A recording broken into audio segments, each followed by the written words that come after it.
to Wish I Had Known, the show where hindsight meets insight. Host Jody Lamb has worn many hats in the world of finance, from navigating the intricacies of financial planning to unraveling the mysteries of insurance claims and diving deep into the realm of structured settlements. Each episode explores the topics that make you say, if only I had known this sooner. Join the conversation as we uncover the insights that can make all the difference. This is Wish I Had Known, because knowledge is power and hindsight is 20/20.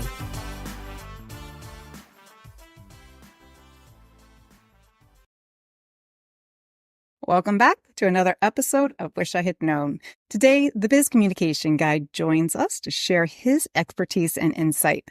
Speaking to success-inspired leaders, the Biz Communication Guy helps clients learn winning words and ways to boost their business. Welcome to the show, Bill Lampton. Thank you so much, Jody. It's great to be with you today. Well, it's great to see you again, too. It's been a while since we last met face to face. You had the opportunity to join me, I joined you on your episode of the Biz Communication Guy and had a great conversation, and delighted to have you on Wish I Had Known so that you can share your unique expertise, insight, and information to today's audience member. Well, I'm always delighted to get an opportunity to talk about communication skills, because that's what my life has and profession have revolved around for a long time. Well, why don't you tell us a little bit more about yourself, Bill? Okay, I think looking at the theme, I wish I had known. I was captivated by that, and I thought there are probably 10,000 things I wished that I had known earlier. And one of the things I've said, Jody, is that I wish I were just a portion as smart now as I thought I was when I was 21 years old. But time teaches us that, yes, we do make mistakes. And if I were to simplify into one sentence what I wish I had known earlier in my life and career, it would be that powerful communication is two-way. It's not one way. It's not just you sending your messages and anticipating, thinking that they are going to be automatically understood and automatically agreed with. So what I wish I had known was what, even late in my management days, I finally found out. Stephen Covey's chapter about listening, where he said, seek first to understand and then to be understood. And I'm thinking, my gosh, I've been doing that backwards all this time. Because in my college life, as a young freshman, I remember taking a required public speaking course. And that entranced me, because I saw if a student had really studied a topic, gotten into it, had good supporting materials, and made a powerful presentation, in 10 minutes, you could change minds and even possibly change behavior. But the result of that was that, again, I was looking at just the sending part. And I was a history major, and I looked at that time, I studied World War II. I looked at Franklin Roosevelt. I looked at Churchill. On the other side, I looked at Hitler. And all of these were carrying their cause because they could speak. And so much of the time, I made the mistake of taking the presentation skills that I learned both then and in my graduate studies at Ohio University. I took those skills and I just sent messages and thought, okay, now you've got it. So what's the problem? Okay, you mentioned Ohio University. I'm going to put a real plug in there. That's where my alma mater is for my undergraduate, where I learned how to make some magic with money. You talked about listening to understand and to be curious.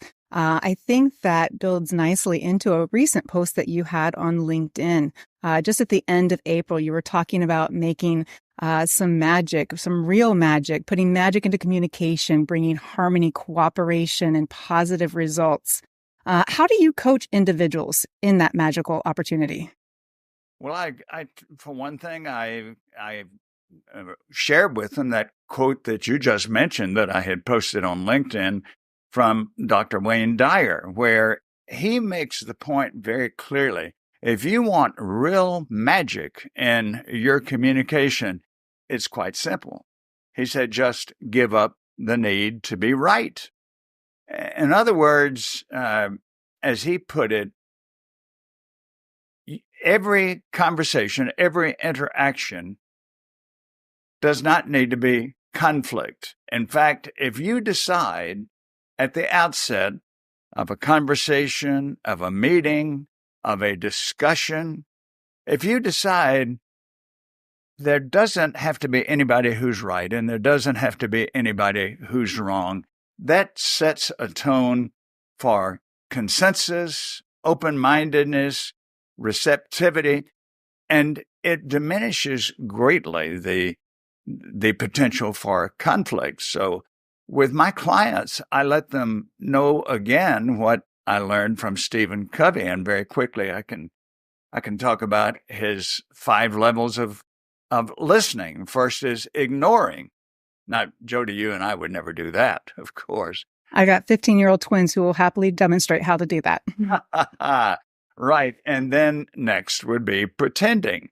Okay, pretending is a little bit more up the ladder. We're pretending to listen, but while I'm talking to you, Jody, I'm thinking, what was it I was supposed to pick up on the way from the grocery store today? And my mind is elsewhere. And then the third step is ignoring, pretending. And then third is selective. And in selective listening, I'm probably, when you and I are talking, I'm listening to what I agree with, but I'm blotting out the rest. And then the next stage is even higher up the ladder, and that's attentive listening. Okay, now we're at a point where I'm listening to your words. I'm trying to catch what you're saying and understand it. But the highest level that Covey talks about is empathic listening. And empathic listening is where you not only get the words, you not only get the meaning, but you get the feeling. What is this person really thinking? And that, of course, is what you find out through empathic listening and not just assuming what they're thinking. As a manager, I was often combative. I was defending my territory. And if instead I had listened to what my colleagues, what their reasons were, what their purpose was, how much smoother the teamwork would have been. When you relinquish the need to be right, conversations are just easier because no one's going to win that argument because everyone has their own point of view. To be able to have a conversation that facilitates communication, intrigue, curiosity, to be able to understand. Do you encourage people to do mirroring, to repeat back what they hear? What kind of other coaching advice would you have for today's audience member who is trying to be more active and present in active listening? Yes, mirroring or reflective listening, which I think was started by Carl Rogers many years ago. Reflective listening would be if you tell me something and to let you know that I got the message accurately, or I think I did, I repeat back to you, Jody, I believe here's the point you're trying to get across. And I state it in words that reflect what I'm thinking. And then you have the opportunity to say, well, Bill, that's not quite what I meant. Let me elaborate on that. Because we don't take that step, we often fall far short of really understanding what the other person is thinking and saying. Well, when that happens, communication starts to fall apart. Yeah. And whether it be professional or personal, making sure that we understand what the other person is saying so that our own interpretations don't get in the way of that miscommunication is key. Any other final takeaways, suggestions for today So, Wish I Had Known episode today, Bill? I think that is the major overriding one, that communication at its best is not a sending process alone, it is a sharing process. And when you share and you ask, do you understand what I said? Would you repeat it so I can check it out? Management would be so much better. People would get the instructions clearly. Relationships would be so much better. Friendships would be strengthened. Even conversations with strangers that you're meeting for the first time. That old saying, we've got two ears and one mouth. And if we keep that ratio in mind, we're going to have the biz communication that I talk about. Fantastic. Whether we're talking about making magic with money of structured settlements with the guaranteed tax-free future payments, or we're talking about the magic in communication, bringing harmony, cooperation, and positive results, it's all going to be key to communication, active listening, being open to understanding and relinquishing the need to be right. Bill, this has been a wonderful conversation. If our audience member wants to learn more about you and what you do and how you help people, how do they find you? Thanks for asking. My website, my tag is the Biz Communication Guy, quite logically, my website is bizcommunicationguy.com.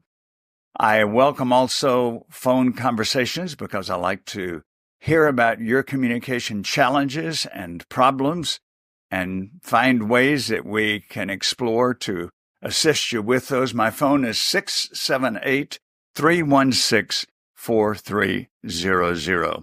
I'm on all the social media, and as Jody knows, I'm very active on LinkedIn, listed there as Bill Lampton.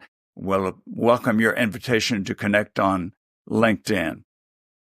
Well, thank you so much for your participation today. Your content on LinkedIn is always engaging. Conversations are always great to listen to.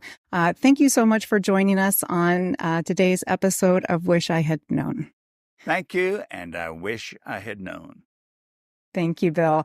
If you have any additional questions for Bill, feel free to reach out to him or #AskJody. We'd love to hear your questions, suggestions on future content, or if you have a story to share, feel free to reach out. We'd love to talk. Until we meet again, have a wonderful day. Thank you.